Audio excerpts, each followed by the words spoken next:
जी बिल्कुल, आम इंतखाबात 2024 के तीसरे मरहले के तहत जिन उम्मीदवारों के कागजात नामजदगियों को आरओज़ की जानिब से मुस्तरद किया गया है, उनकी जानिब से इलेक्शन ट्रिब्यूनल से रुजू किया गया था और इलेक्शन ट्रिब्यूनल की जानिब से रोज़ाना की बुनियाद पर समाअत का सिलसिला जारी है। इस वक्त हम Lahore high court Multan bench election tribunal में मौजूद है, जहाँ पर आज भी 20 के करीब जो अपीलें हैं जिन्हें समाअत के लिए मुकर्रर किया गया है और दो जो जजेज़ हैं वो इसके ऊपर समाअत कर रहे हैं। मजमूई तौर पर बात की जाए तो मुल्तान के इलेक्शन ट्रिब्यूनल में 219 के करीब जो अपीलें हैं वो दायर की गई थी, जिसमें शाह महमूद हुसैन कुरैशी के हवाले से फ़ैसला किया जा चुका है उनके इलेक्शन के लड़ने के हवाले से।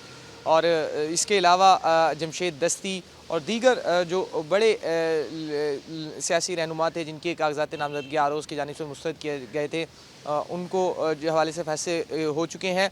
आज 20 के करीब अपीलें समाअत के लिए मुकर्रर की गई थी और इसके साथ ही अब तक जो है 3 के करीब जो फ़ैसले हैं वो इलेक्शन ट्रिब्यूनल की जानिब से उनका फ़ैसला जो है वो समाअत के बाद महफूज किया जा चुका है, जिनमें साबिक़ ज़िलई सदर पाकिस्तान तहरीक-ए-इंसाफ़ खालिद जावेद वड़ाई, जिनके NA 148 मुल्तान से कागजात नामजदगी को मुस्तरद किया गया था, उनकी अपील के ऊपर फ़ैसला महफूज कर लिया गया है। DG खान से शेर अफजल मज़ारी, उनके जो है फ़ैसला महफूज किया जा चुका है। इसके साथ साथ हसनैन दरेशक का फ़ैसला जो है वो राजनपुर से महफूज किया जा चुका है, जो आज सुनाया जाएगा। इस वक्त भी मुल्तान के इलेक्शन ट्रिब्यूनल में जो है वो समाअत का सिलसिला जारी है और ये जो समाअत का सिलसिला जो है ये कल तक जो है जारी रहेगा। कल तक जितने भी अपीलें जो इलेक्शन ट्रिब्यूनल मुल्तान में दायर की गई हैं उनके ऊपर फ़ैसले सुना दिए जाएंगे। जी।